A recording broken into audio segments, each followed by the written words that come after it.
proyecto, seguimos con el título 4, que es la gestión urbanística, que era fundamentalmente el título 3 en la Lotrusca. Ahí está la comparación de los distintos capítulos en una y en otra. Bien, como aspectos novedosos tendríamos la definición y delimitación de los gastos de urbanización, que se incluyen en los mismos, y esto es novedad, los gastos de formalización e inscripción en los registros públicos correspondientes de los acuerdos y operaciones jurídicas derivados de los instrumentos de gestión urbanística, los gastos de gestión debidamente justificados bajo los principios de proporcionalidad y no enriquecimiento injusto, que la Administración actuante podrá exigir de los propietarios, incluso por vía de apremio, el pago anticipado de la cantidad a cuenta de los gastos de urbanización, que no podrán exceder el importe de las inversiones previstas para los 6 meses siguientes, y puede también convenir con los propietarios, si lo aconsejan así las circunstancias y en las condiciones que se determinen, un aplazamiento de pago de los gastos de urbanización. Se regula la expropiación por incumplimiento de la función social de la propiedad en lo relativo al incumplimiento de los deberes de edificar o rehabilitar. También las normas que se contienen sobre reparcelación, tanto en lo que se refiere al concepto como a sus reglas, a las cuentas de liquidación provisional y definitivas, a la reparcelación en régimen de propiedad horizontal o a las reglas especiales sobre los indivisos y otras. Se regula de forma completa la recepción y conservación de las obras de urbanización.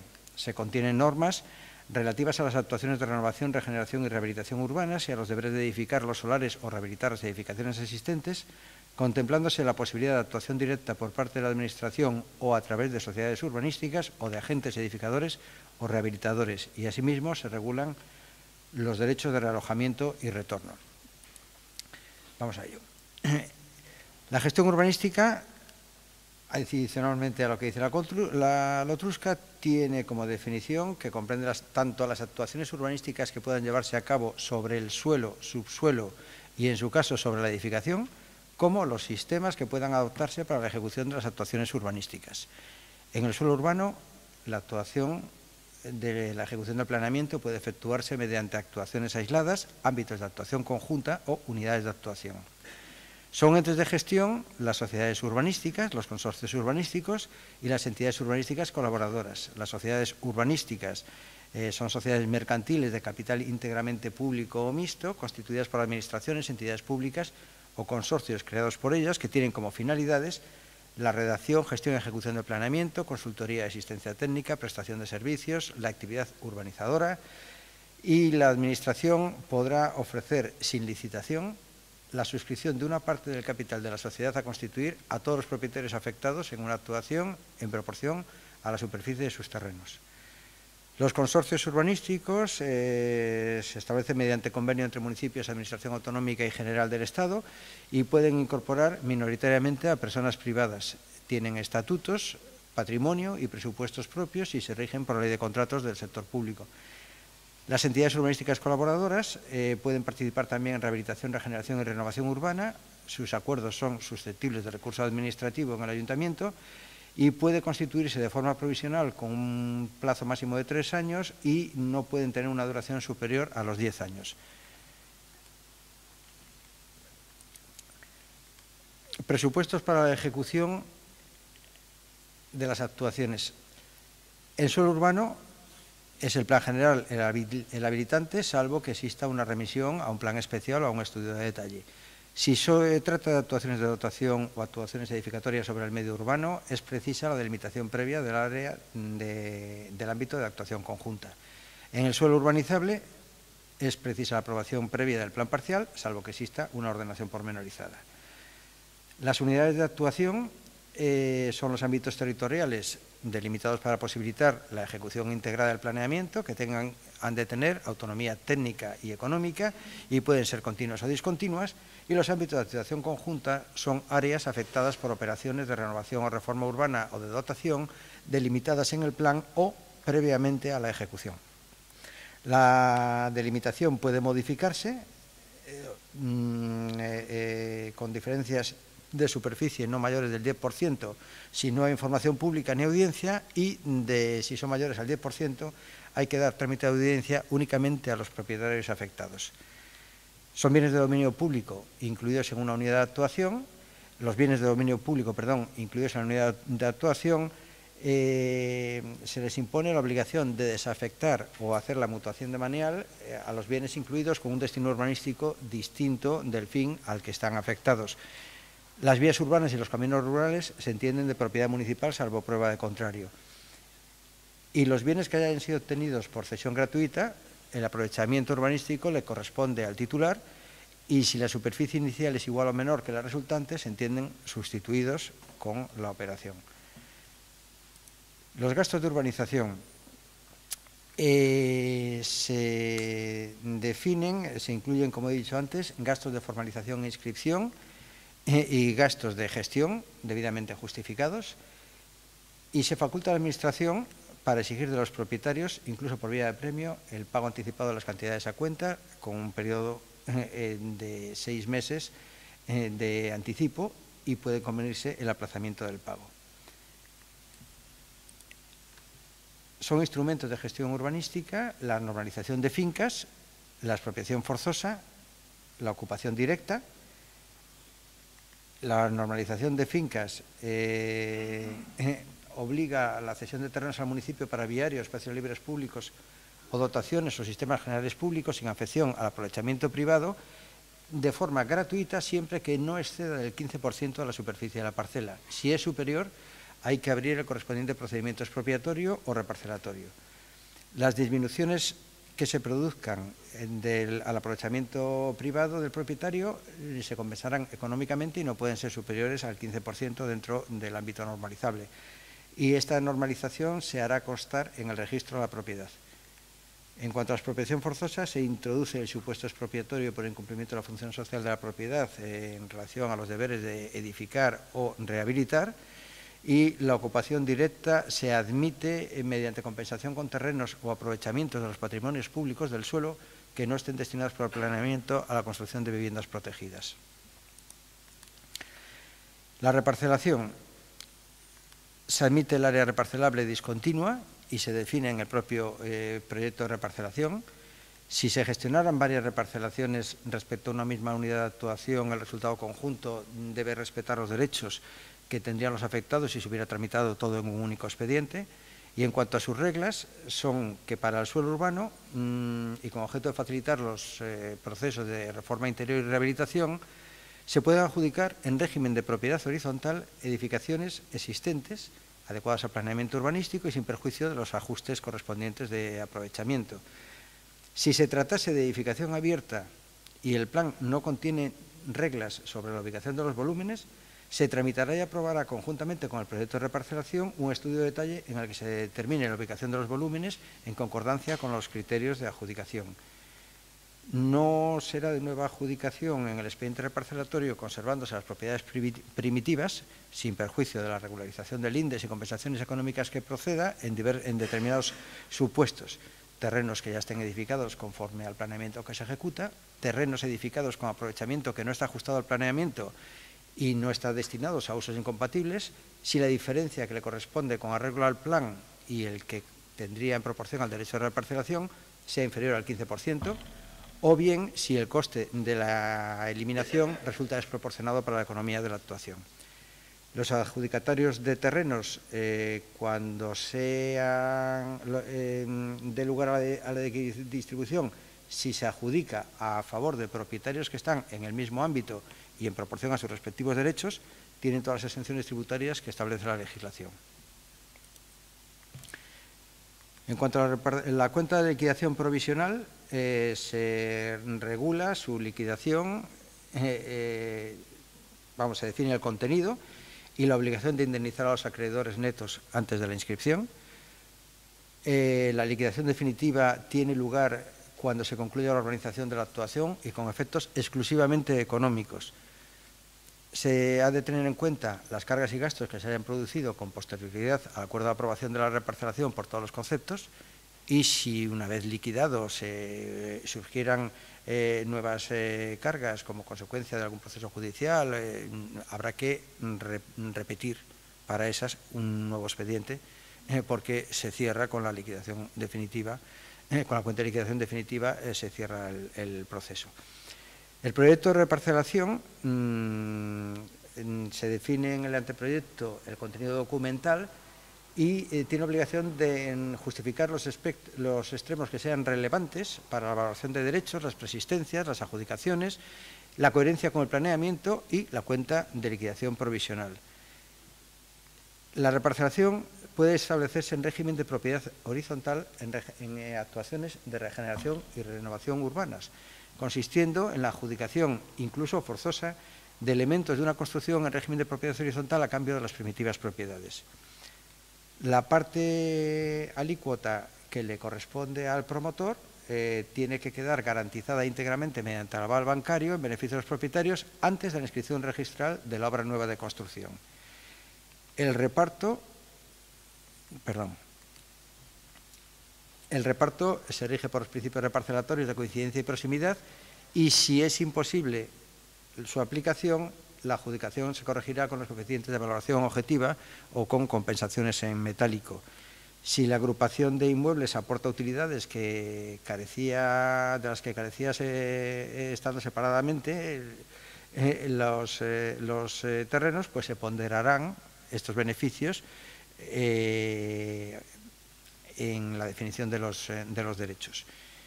Y el proyecto de reparcelación horizontal se puede formalizar en escritura pública que la otorgaría el promotor si lo autoriza así la administración actuante. Para obtener los sistemas generales se distingue varios supuestos. La obtención de sistemas generales se refiere tanto a terrenos como a superficies de un complejo inmobiliario, en todos los casos. En el suelo urbano o adscrito al mismo, en el suelo urbanizable o adscrito y en suelo no urbanizable o adscrito. En suelo urbano o adscrito al mismo, por los procedimientos actuales, actualmente recogidos en la ley, quiero decir, de expropiación forzosa o convenio urbanístico, pero también mediante la delimitación de una unidad de actuación o de un ámbito de actuación conjunta. En el supuesto de expropiación, si el justiprecio se efectuara en especie dentro del propio ámbito, no será el ámbito de gestión, no se requiere el consentimiento expreso del propietario. En el suelo urbanizable o en los adscritos al mismo se puede obtener los sistemas generales mediante cesión obligatoria derivada de su inclusión o adscripción a una unidad de actuación, mediante ocupación directa, asignando a los propietarios afectados al aprovechamiento en unidades excedentarias, mediante expropiación forzosa o por convenio. En el suelo no urbanizable, mediante expropiación forzosa o por convenio urbanístico. Y si la indemnización no fuera exclusivamente económica, será necesario el consentimiento expreso del propietario y el valor se fijará pericialmente por los técnicos municipales según la legislación estatal.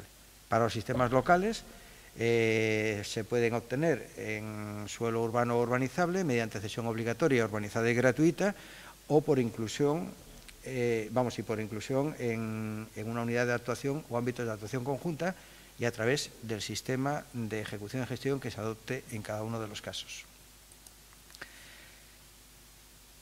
El sistema de cesión de viales, para aquellos casos en que no haya necesidad de equidistribuir en suelo urbano, se establece,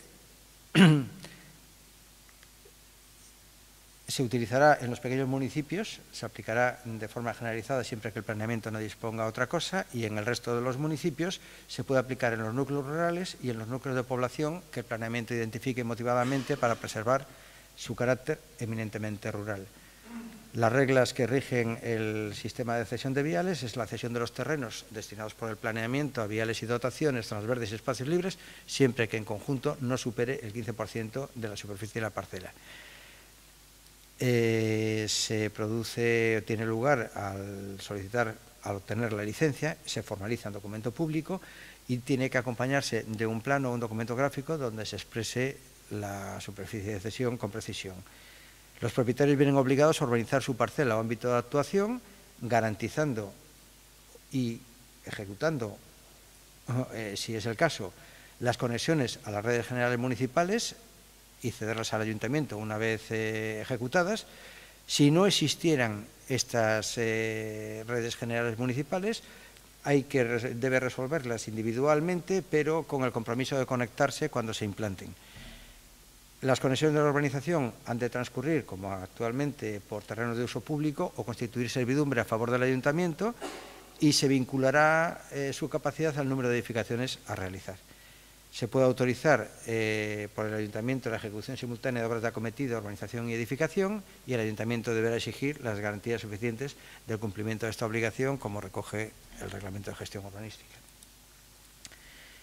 Los sistemas de actuación a emplear cuando no se trata de actuaciones aisladas, sino que sea preciso hay que distribuir beneficios y cargas derivadas del planeamiento, o para llevar a cabo el realojo temporal o definitivo y de retorno, se hará por unidades de actuación o ámbitos de actuación conjunta, mediante los conocidos sistemas de compensación, cooperación, expropiación o concesión de obra urbanizadora. Las finalidades son de los sistemas: la ejecución de las obras de urbanización, la ejecución de actuaciones de rehabilitación, regeneración y renovación urbana, y el reajuste de la proporción de las dotaciones públicas existentes por aumentos de la edificabilidad o densidad preexistente o por atribuir nuevos usos, cuando conlleven la delimitación de una unidad de actuación o ámbito de actuación conjunta. La elección del sistema le corresponde a la Administración, que la elige cuando delimita el ámbito de actuación o la unidad de actuación, si no viniera fijado en el planeamiento, o la modifica, sustituyendo el procedimiento con la tramitación prevista para delimitar las unidades de actuación. Y si se hubiera fijado ya un sistema de iniciativa pública, las obras de urbanización y, en su caso, las actuaciones edificatorias podrán ser ejecutadas directamente por la Administración o a través de concurso público. Luego vemos cómo se produce. Las características del sistema de compensación, pues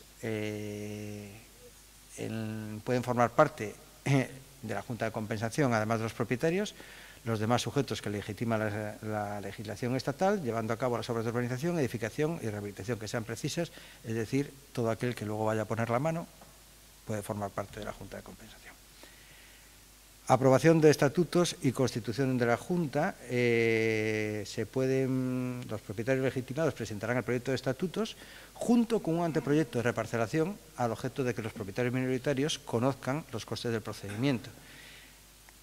Con la aprobación, todos los propietarios afectados que no hubieran solicitado la expropiación quedan incorporados por Ministerio de la Ley a la Junta de Compensación, a la que también se pueden incorporar las empresas urbanizadoras que vayan de participar con los propietarios en la gestión de la unidad. El procedimiento conjunto establece la posibilidad de presentación conjunta por los titulares del 60% de los terrenos que componen el ámbito o la unidad de actuación, de los proyectos de estatuto de la Junta, las bases de actuación y el proyecto de compensación, con las siguientes particularidades. Tienen que incorporar el anteproyecto de reparcelación, al mismo fin que con el carácter general. Todos los propietarios tienen que aportar los títulos de propiedad a cualquier otro derecho que puedan tener sobre el terreno, y si alguno de los propietarios manifiesta su deseo de no integrarse, los deseos que le corresponden a su parcela se pueden adjudicar con carácter provisional hasta que finalice el expediente expropiatorio y el pago del justiprecio. También se mantiene el procedimiento abreviado con las mismas características que tiene en la legislación actualmente vigente. En el sistema de cooperación pueden formar parte de la asociación administrativa los propietarios y los sujetos legitimados por la legislación estatal, llevando a cabo igualmente las obras de urbanización, edificación y rehabilitación que sean precisas. El procedimiento abreviado del sistema de cooperación es como en la Lotrusca, y se puede aplicar sustitutoriamente. Es decir, la Administración actuante puede sustituir el sistema de compensación por el de cooperación por una resolución motivada que exprese los incumplimientos apreciados, el estado de ejecución, los deberes pendientes, los instrumentos y documentación precisa para la finalización, la estimación presupuestaria del coste de las obras pendientes y el plazo para su ejecución y suelo preciso para sufragar los costes.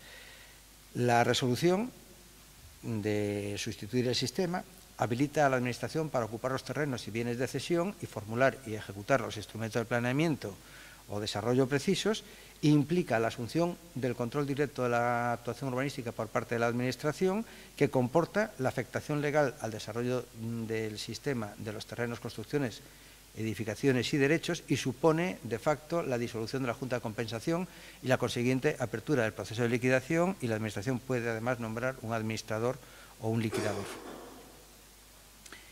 El sistema de expropiación introduce, o precisa que en el procedimiento de tasación conjunta la resolución aprobatoria del expediente implica la declaración de urgente ocupación de los bienes y derechos afectados, y el sistema de concesión de la obra urbanizadora se mantiene con la literalidad actual. Se precisa y regula cómo se reciben las obras de urbanización, correspondiendo a la Administración urbanística, que la realizará atendiendo exclusivamente al cumplimiento de las provisiones que se contienen en el proyecto de urbanización. Pueden emitirse recepciones parciales, siempre que puedan ser susceptibles de ser destinadas al uso previsto con independencia de las demás. Las obras encargadas por la Administración Pública, la recepción se hace según la Ley del Contrato del Sector Público. Las obras que promueva otro sujeto público o privado, la recepción será en el plazo de 2 meses a instancia de la promotora o de cualquier sujeto que haya adquirido parcelas en el polígono o unidad de actuación, manifestando conformidad o disconformidad con las obras. Y entonces debería señalarse un plazo para subsanar las deficiencias, y una vez recibidas las obras, hay el plazo de garantía de 1 año, con informe favorable de la Administración al término del año, en un plazo de 15 días, que se entiende conforme si no hay ese informe de la Administración y releva al contratista de su responsabilidad. La conservación de las obras de urbanización es competencia de la Administración actuante a partir de este plazo de garantía, y el deber de conservación le corresponde a los propietarios constituidos en la correspondiente entidad urbanística de conservación, si en alguno de los siguientes supuestos. Si está previsto en el planeamiento urbanístico, en función del informe de sostenibilidad económica, si los propietarios asumen voluntariamente esa obligación, que la tienen que formalizar en un convenio con el Ayuntamiento por un plazo determinado y prorrogable por expresa voluntad de los propietarios. La participación de los propietarios en los gastos de conservación se determinará según lo que les haya correspondido en el sistema de ejecución correspondiente, conforme la participación que tenga asignada la comunidad de propietarios, si está constituida en régimen de propiedad horizontal, o según dispongan los estatutos de la entidad urbanística de conservación.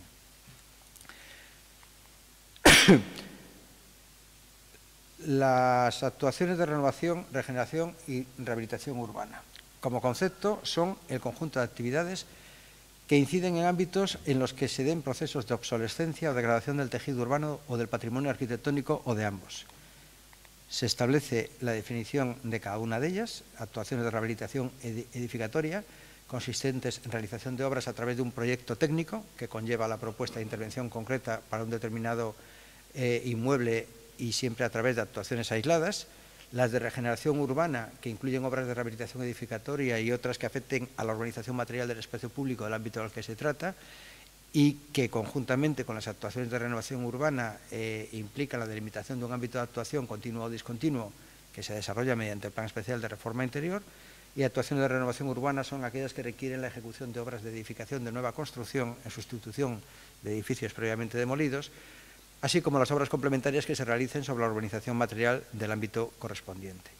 Los programas de renovación, regeneración y rehabilitación urbana recogen las actuaciones previstas y contienen los inmuebles sujetos a actuaciones de rehabilitación edificatoria y los ámbitos sujetos a actuaciones de regeneración urbana, las áreas de reforma interior y los tipos de actuaciones que han de realizarse sobre ellos, la forma de ejecución y de las actuaciones y el régimen necesario, requisitos técnicos y documentación que debe acompañar a la documentación, la memoria de viabilidad económica, que habrá de tener en cuenta la incidencia social, así como los parámetros urbanísticos de la aplicación.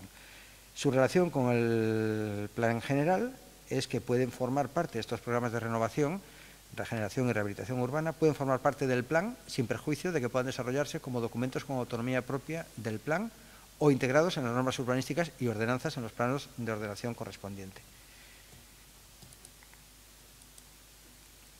Se regula el deber de edificar de los solares o de rehabilitar las edificaciones existentes.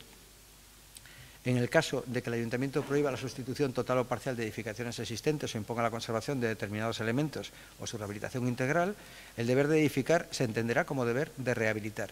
En ese caso, habrá que dar audiencia junto al propietario a los inquilinos, si los hubiera, a efecto de ejercitar, en su caso, el derecho de retorno en los términos regulados en la legislación estatal. El plazo para edificar o rehabilitar será el fijado por el Planeamiento General o de Desarrollo y, en su defecto, el de 4 años. En el caso del deber de edificar, empieza a computarse desde que las parcelas obtienen la condición de solar. El incumplimiento de estos deberes tiene como consecuencias, si vence el plazo, incluidas las prórrogas eventuales, la Administración decretará la edificación forzosa del solar o, en su caso, la rehabilitación forzosa del inmueble. Puede la Administración actuar directamente o a través de una sociedad urbanística o a través de un agente edificador o rehabilitador. En el primer caso, una vez que se hayan aprobado programas de edificación forzosa y rehabilitación forzosa, de forma simultánea al Planeamiento General a través del procedimiento de delimitación de las unidades de actuación, en los que se delimiten áreas prioritarias, podrá actuar directamente, también cuando se incumpla el deber de edificar en algún terreno incluido en dichas áreas. El Ayuntamiento podrá expropiarlo a fin de asumir la edificación o encomendar a una sociedad urbanística pública el desarrollo de la actuación. Si a través de un agente edificador o rehabilitador, que puede serlo cualquier persona con capacidad suficiente, que inste a la Administración a adquirir por expropiación el solar que no esté edificado, tiene la obligación de solicitar licencia en el plazo de 3 meses desde que tenga disponibilidad del mismo, y los programas de edificación sí podrán excluir a estos agentes en determinadas áreas o incluso imponerles, si es que pueden actuar, la fijación de un precio máximo para las viviendas resultantes de la actuación. El derecho de realojo, en actuaciones aisladas integradas, se garantizará el plan de realojo temporal y definitivo y de retorno a que dé lugar, en el que se señalará la obligación de procurar un alojamiento transitorio. El obligado deberá reseñar en dicho plan, que pondrá a disposición de los titulares de los derechos afectados, una vivienda de sustitución, y serán de su cargo todos los gastos que se produzcan. El derecho de realojamiento.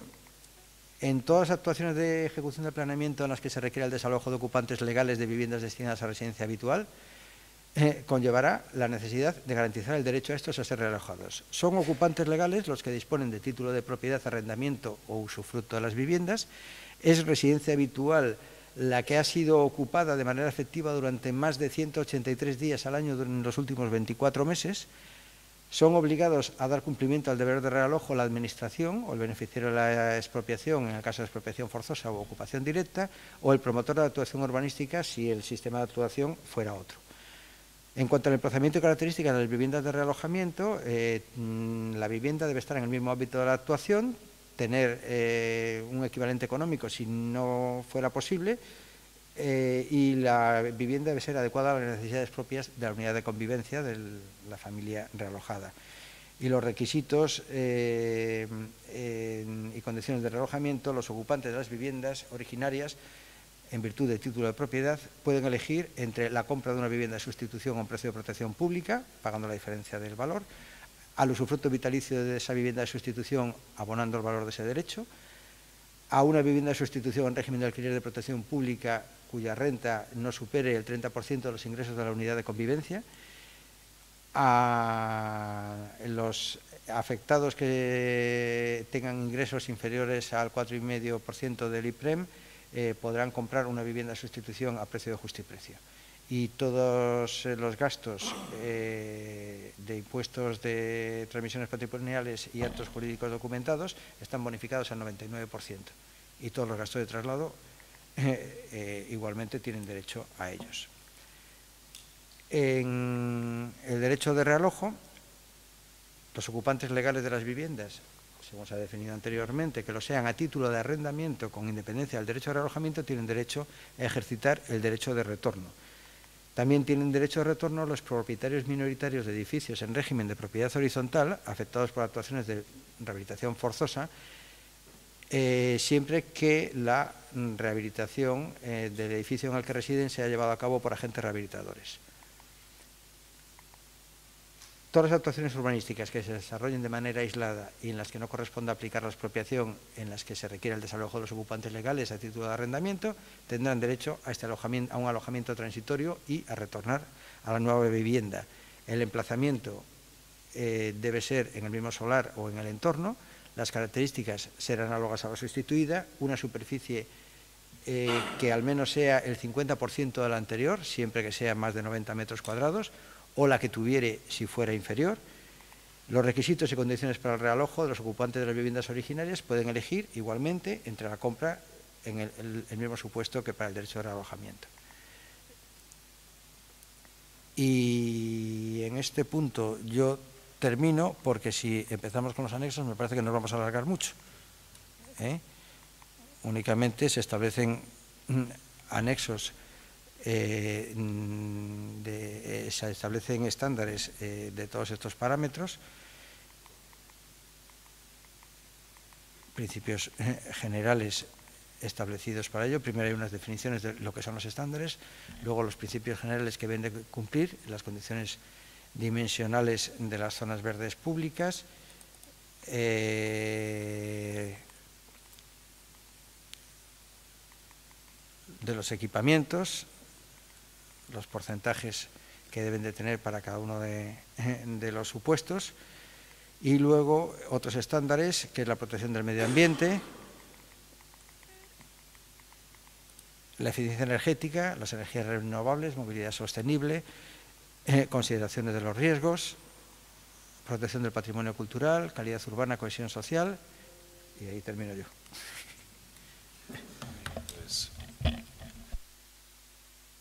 Seguimos avanzando, lo que pasa es que voy a tener que tener apoyo logístico para ver cómo paso al... Bueno, pues vamos a avanzar ya rápidamente para terminar lo antes posible. Yo voy a ir muy rápido ahora en estos títulos que quedan. Prácticamente además no hay grandes novedades. Pero realmente quiero dejar, como dije antes, pues esa parte final para hacer esas reflexiones, incluso hablar de ese anteproyecto, en este caso proposición de ley, para acabar con la inseguridad jurídica en el urbanismo que comentábamos antes y ver, como digo, esas reflexiones y debatir algo, pues el término de la jornada y el término del curso, conclusiones que podamos llegar. Bien, el título quinto se refiere a las normas relativas a la intervención pública en el mercado del suelo y del subsuelo. En este sentido, pues aparecen novedosas normas como las referidas al subsuelo bajo el dominio público, la constitución de los complejos inmobiliarios, en el que se señala que las cesiones obligatorias a favor de las administraciones públicas comprenderán tanto el suelo como el subsuelo. El planeamiento puede prever la utilización como bien patrimonial del subsuelo bajo superficie dotacional pública de forma separada, implicando la desafectación expresa del dominio público. El subsuelo se integrará en el patrimonio municipal del suelo y el vuelo en el dominio público, y ambos coexistirán como complejo inmobiliario en régimen de propiedad central. En fin, esto tampoco es mucha novedad. Esto está sacado fundamentalmente o obtenido de la legislación valenciana, fundamentalmente.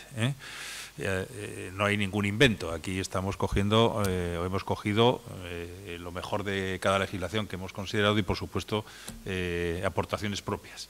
Pero realmente esta parte, digamos que sí, es de la legislación valenciana. Bien, se posibilita que las ordenanzas municipales puedan sustituir la necesidad de obtención de licencias por la comunicación previa o por una declaración responsable por escrito del interesado al ayuntamiento. Se establecen pues una serie de, digamos, lo que puede ser objeto de esa comunicación previa, incluso de lo que se pueden ser como obras menores, consideradas como obras menores, ¿no? También se establece un acabado sistema en lo que al control preventivo de las obras se refiere, es decir, toda la presentación de los proyectos, de las, digamos, autorizaciones provisionales de servicios de luz, en fin, una serie de cuestiones que se detalla muy mucho. Esto pues también hay que agradecérselo a nuestro compañero, el secretario del Ayuntamiento de Camargo, que también trabajó en el anteproyecto y fue muy puntilloso realmente en el apartado licencias y en este título quinto. Bien, el título sexto, como digo, ya voy rápido, se regula la inspección urbanística, las facultades y las funciones. Y luego hay novedades importantes en cuanto a la prescripción de las infracciones urbanísticas. En este sentido, ya no hay nada imprescriptible, es decir, hay una prescripción general de 4 años y una prescripción me refiero siempre a las obras ilegales, de 8 años cuando se trate de obras en zonas verdes, espacios libres o dotaciones públicas o suelo no urbanizable de protección específica o de protección por planeamiento. Pero el suelo no urbanizable de protección ordinaria y el resto de las ilegalidades prescriben a los 4 años. Digamos que esto es uno de los temas más novedosos en este apartado. Se introduce un título que se nos había olvidado, todo hay que decirlo, el título séptimo, porque, claro, no habíamos regulado la organización administrativa y al derogar todas las disposiciones en materia de urbanismo, pues quedaría derogado la legislación que regulaba la composición de la CROTU o la misma Comisión Regional de Ordenación del Territorio y Urbanismo y del COTU, del Consejo de Ordenación del Territorio y Urbanismo. Por tanto, se establece un título muy breve, un título séptimo, regulando pues esta composición de la Comisión de la CROTU y del COTU. También se regulan los convenios urbanísticos con la distinción clásica de los convenios de planeamiento y de los convenios de gestión, y dentro de los convenios de gestión se establece como novedad pues la posibilidad de acordar medio de convenio urbanístico de gestión pues lo que es la regulación de los derechos de realojo, los traslados, los ceses de actividad cuando hay las actuaciones que antes se refería Carlos de renovación y regeneración urbanas.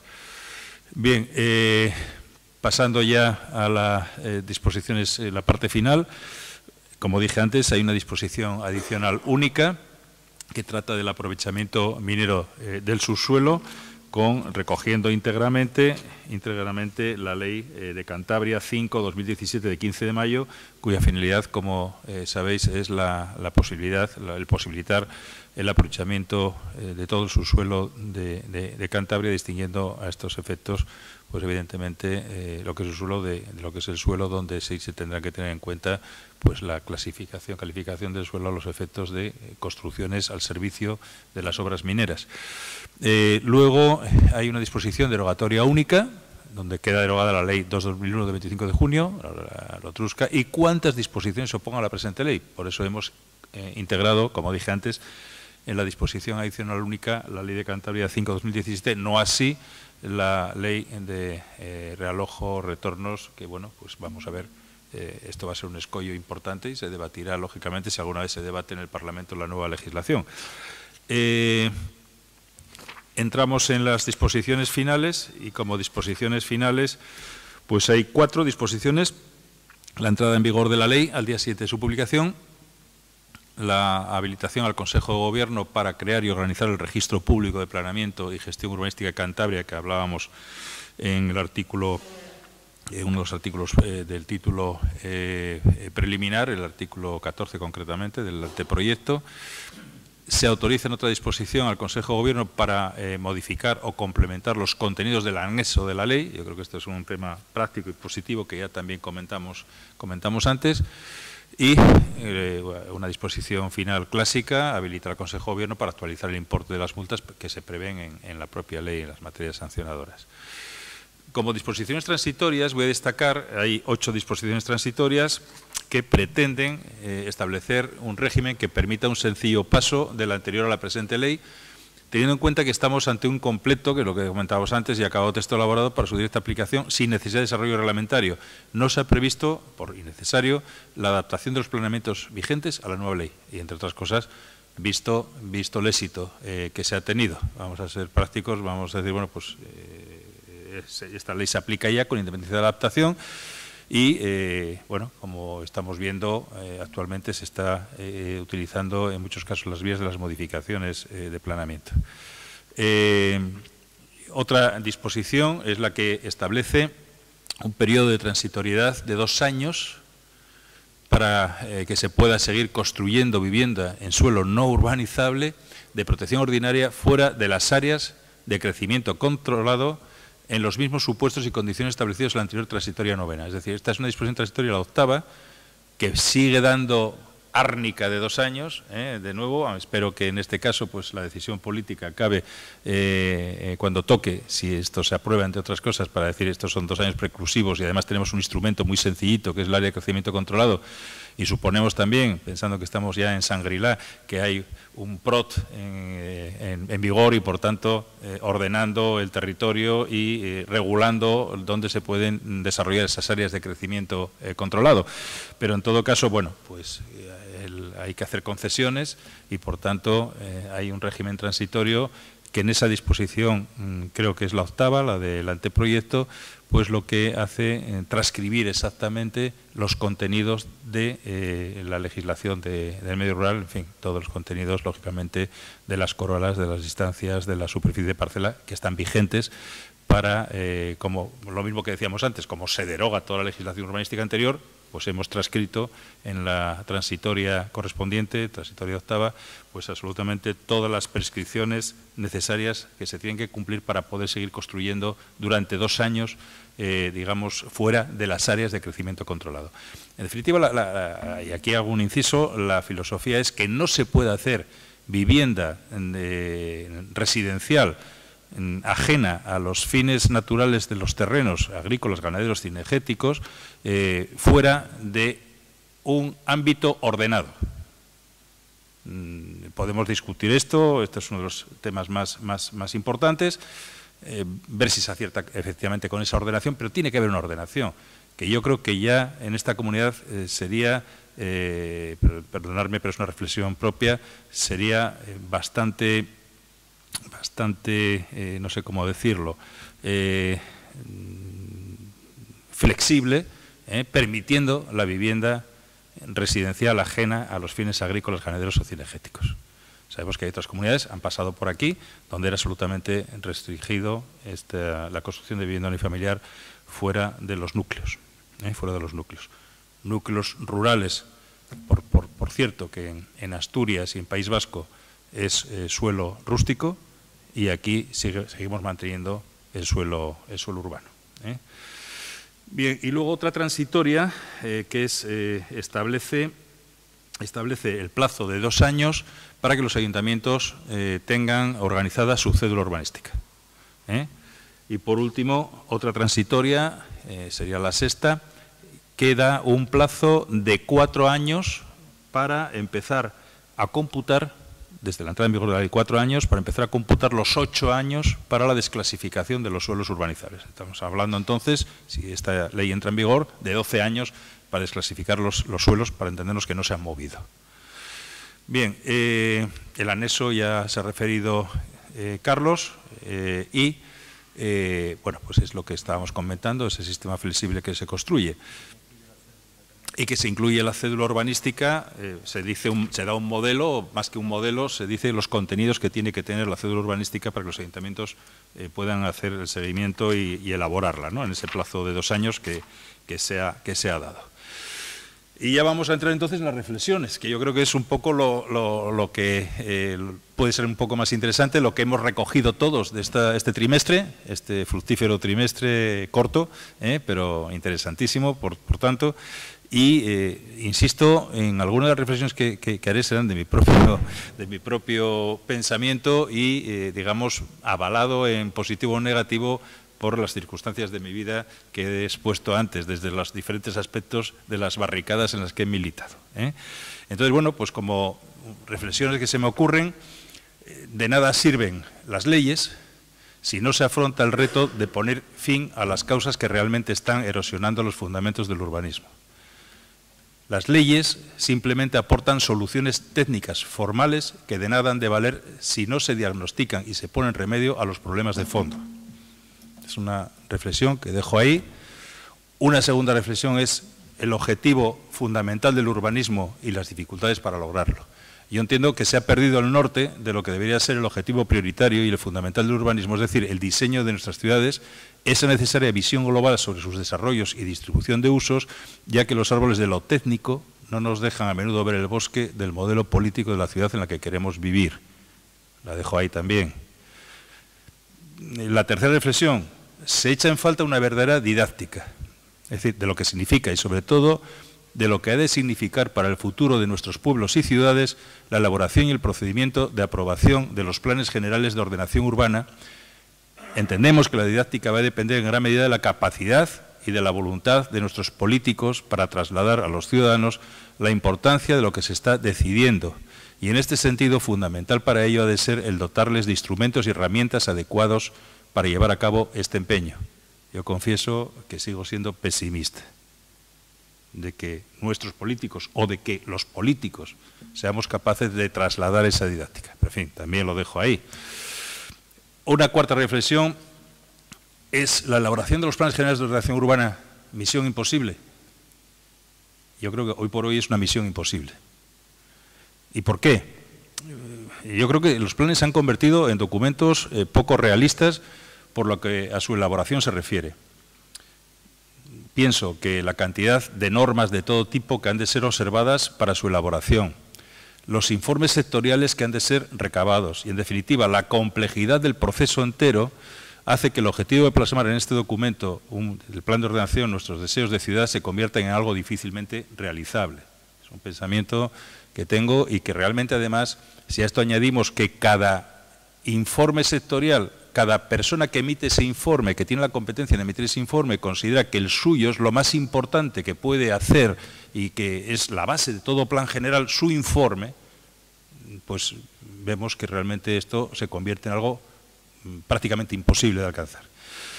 Bueno, soy muy pesimista, pero luego vamos a ver las soluciones que podamos dar, ¿no?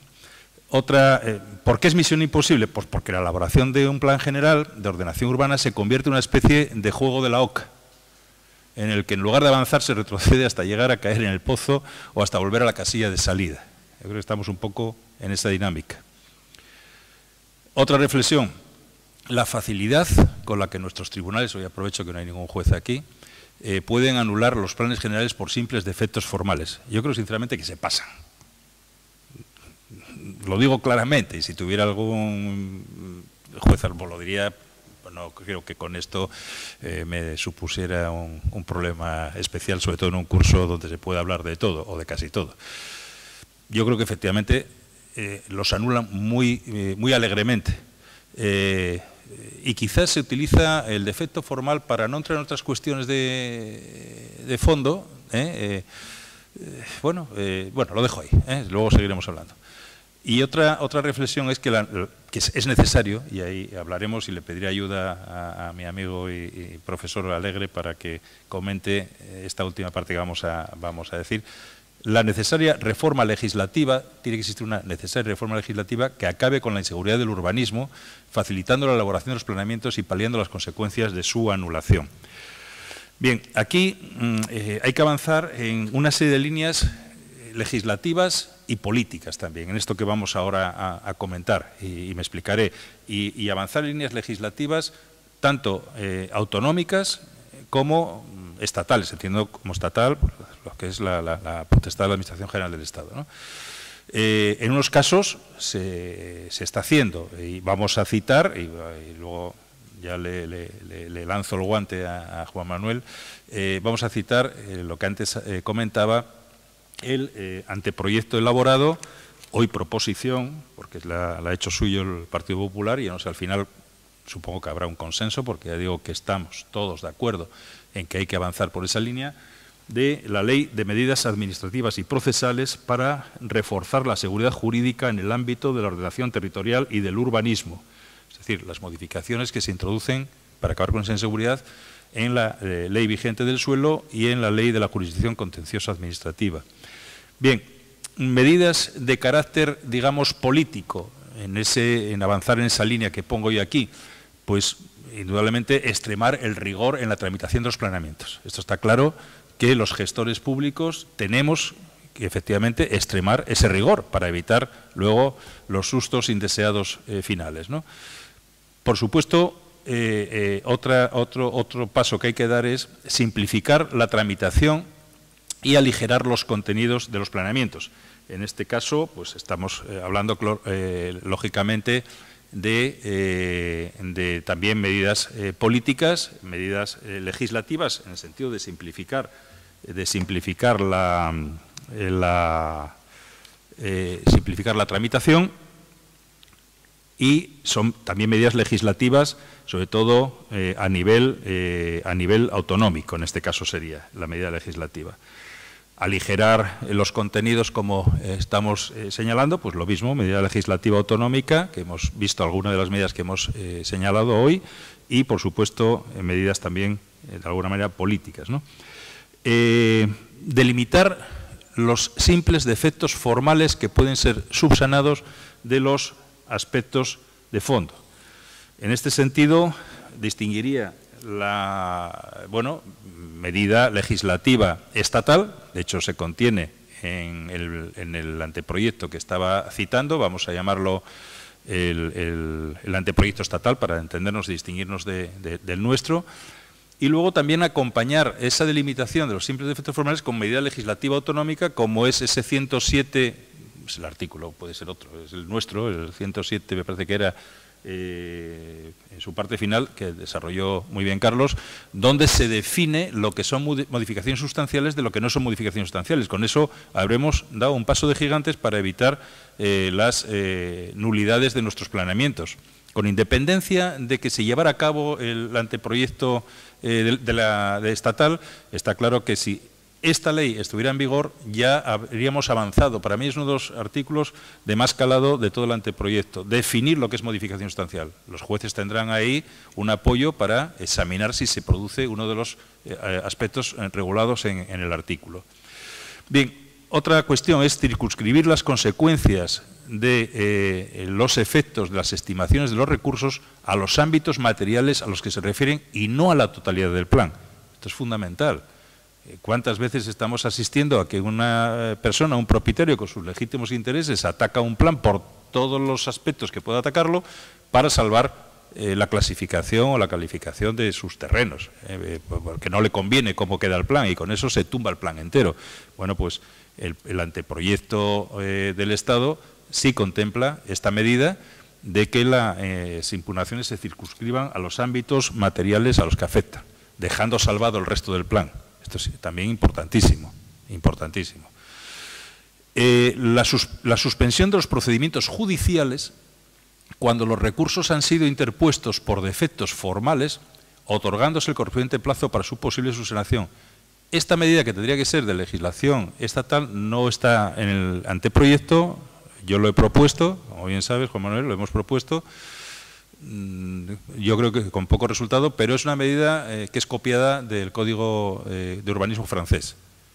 En Francia, cuando se interpone un recurso por un defecto de forma, se paraliza el procedimiento judicial, se da plazo para que se subsane el defecto. Si se subsana, decae el pleito; si no se subsana, sigue avanzando. Pero las medidas que se contemplan en el anteproyecto estatal son todas referidas a cuando se produce la sentencia. En este caso es antes. Bueno, se habría un ahorro de costes procesales y un ahorro de todo tipo para solventar el tema. Bueno, esto está apuntado, no sé si se logrará, pero este es un tema que no se contempla actualmente. Otra medida que sí se contempla en el anteproyecto es suspender los efectos de las sentencias anulatorias por un plazo, dando la oportunidad de subsanación del defecto observado. Antes lo comentábamos. Si se produce una sentencia anulatoria de un plan por un defecto de forma, se suspende esos efectos de esa sentencia y se otorga un plazo de 1 año con una ampliación de otros medio año más, creo que es 1 año y medio en total, para que se subsane el defecto. Yo creo que es un plazo bastante importante. Y esto tampoco es ninguna novedad. Es novedad en el urbanismo, pero no es novedad en disposiciones de Hacienda, donde se suspendieron, de Hacienda no, de la propia Ley de Evaluación Ambiental del 2013, se suspendió ante las consecuencias que suponía la anulación de la ley para que se subsanara un defecto de forma. Y también se suspendió un decreto, una disposición de algún tema de servidumbres aeronáuticas por Cataluña, también se suspendió para que subsanara el defecto. Los tribunales podían haber utilizado, ya que han suspendido el Tribunal Supremo, por defectos formales, los efectos de las sentencias por las consecuencias tremendas que se producían. Lo han hecho con disposiciones generales, lo han hecho con leyes, pero sin embargo en urbanismo nunca lo habían hecho. Bueno, ahora ya se introduce para que quede claro que se puede hacer y se puede dar un plazo generalizado en ese sentido de 1 año o 1 año y medio en casos excepcionales. Otra cuestión que sí se contempla, que sería el de suspender los efectos de las sentencias mientras se elabora un nuevo planeamiento que sustituirá al anulado, evitando de este modo la reviviscencia del obsoleto plan anterior. Evidentemente, si el anteproyecto estatal ya se convirtiera en ley o la proposición se convierte en ley, pues nuestras normas transitorias podrían perfectamente permanecer en el texto del anteproyecto, porque no es exactamente lo mismo. Aquí damos la posibilidad de que se hagan unas normas transitorias, pero bueno, es más contundente todavía el anteproyecto estatal porque no da plazo. Nosotros sí damos plazo en la ley, en el artículo 127, de 4 años para elaborar un nuevo plan. Mientras tanto, estarían en vigor unas normas transitorias para que no reviva el planeamiento anulado, el anterior al anulado. En este caso, el Estado no, simplemente dice, ustedes hagan el nuevo plan. Mientras tanto, sigue vigente el que hemos anulado. O sea, es contundente y quiero recordar que no marca plazo. Otra de las cuestiones que sí se contempla también en el anteproyecto, pues es interesantísimo este anteproyecto, es que la anulación de un plan no afecte a los que lo desarrollen siempre que la sentencia así lo declare. Y otra cuestión, y creo que es la última que contempla el anteproyecto y es otra de las medidas que lógicamente por los pasos por donde habría que avanzar en la reforma legislativa, sería limitar el plazo de la impugnación indirecta de los planes y que esta impugnación solo puede llevarse a cabo por cuestiones de fondo y nunca formales. También acabaríamos con la inseguridad jurídica de esperar a ver cuándo alguien va a impugnar por vía indirecta, por la vía de la licencia, por la vía de tal, un plan general de ordenación urbana. Solo se puede impugnar si no ha transcurrido 4 años y por defectos de fondo o por cuestiones de fondo y no formales. Bien, en todo caso, y ya reflexión final también de cosecha propia, pienso que poco habrá de solucionarse si cada actor no es consciente y asume su papel. Y vamos a poner a 4 actores aquí, empezando de mayor a menor responsabilidad. Pero todos estos 4 yo entiendo que somos todos responsables. Los políticos, responsabilidad máxima, siendo conscientes de su fundamental papel de servicio público, dejando a un lado el cortoplacismo político y ejerciendo un verdadero liderazgo en algo esencial como es el modelo de ciudad para el disfrute y bienestar de los vecinos en general. Si no se es consciente en tu competencia urbanística de lo que te estás jugando, lo que estás teniendo la mano y cumples tu misión, evidentemente poco podremos hacer en urbanismo. Los funcionarios públicos, e insisto que yo soy funcionario público, por eso voy a decir esto, deben ser conscientes que deben aportar las soluciones adecuadas y legales para que se puedan llevar a cabo los objetivos marcados por los políticos que representan a los ciudadanos, que les han votado. Deben buscar las soluciones, no los problemas para cada solución. No digo que sea el caso, pero hay casos. Hay casos y yo lo dejo ahí. Tercer responsable en orden decreciente, los profesionales redactores de los planeamientos. Entiendo que deben limitarse a cumplir los encargos políticos, ofreciendo soluciones técnicas para llevar a cabo los diseños de ciudad elegidos y no erigirse en los protagonistas de los planeamientos. Deben ser los que plasmen en soluciones técnicas las soluciones políticas que solo los ciudadanos directamente a través de sus representantes corresponde adoptar. Esto, hombre, ya no está tan de actualidad. Las cosas como son, lo comentábamos en la comida, no sé si hoy o el otro día, realmente esto es más de hace más años, donde no se entendía lo que era el urbanismo, donde un alcalde decía, pues sí, hay que hacer un plan, ¿qué es esto del plan? Hay que hacerlo. Y se llamaba a los equipos de planeamiento, los 4 que había, y además de prestigio, que nadie osaba discutir las decisiones que adoptaban, pero eran ellos los que daban, oiga, quiero que me haga usted este plan. Esto sigue existiendo, sobre todo en los pueblos pequeños. Quiero que me haga este plan. Por eso la ley, una de las reformas de calado, es esa fase previa al comienzo del desarrollo de la elaboración del plan, que hemos dicho que empieza con la aprobación inicial, porque con toda la intención se ha puesto que hay una fase previa, que no es el plan general, que es donde tiene que haber un debate, donde tiene que haber una didáctica clarísima de lo que se trata, de lo que es un plan general, donde tiene que haber un modelo de desarrollo de ciudad o de pueblo, y a partir de ahí, una vez que está este modo, que lo puede hacer un equipo técnico perfectamente, por supuesto que sí, lo puede hacer el ayuntamiento, depende, pero que sea sencillo, que sea clarificador, que se sepa por dónde va a avanzar, digamos, el desarrollo de ese pueblo, de esa ciudad. A partir de ahí, una vez que se ha decidido, y si se ha decidido hacer el plan, a la vista del resultado de esa información, que es lo que antes comentaba Carlos, pues entonces se llama a otro equipo o al mismo equipo, o lo hace el ayuntamiento, elabora el Plan General de Ordenación Urbana conforme a ese mandato previo que se ha hecho. Y el último y más actor que menos responsabilidad tiene, pero que también tiene su responsabilidad, es el ciudadano. Los ciudadanos, pero para eso si no hay didáctica es imposible que participen activamente en la elección de los modelos siendo conscientes de los costes de todo tipo, ambientales, sociales, económicos, que cada opción ha de suponer, para lo cual los líderes políticos habrán tenido que ejercer una adecuada y completa didáctica. Yo lo dejo ahí,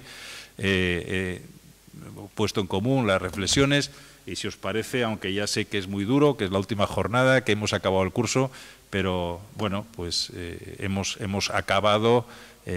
Dios salve al próximo curso. Muchas gracias.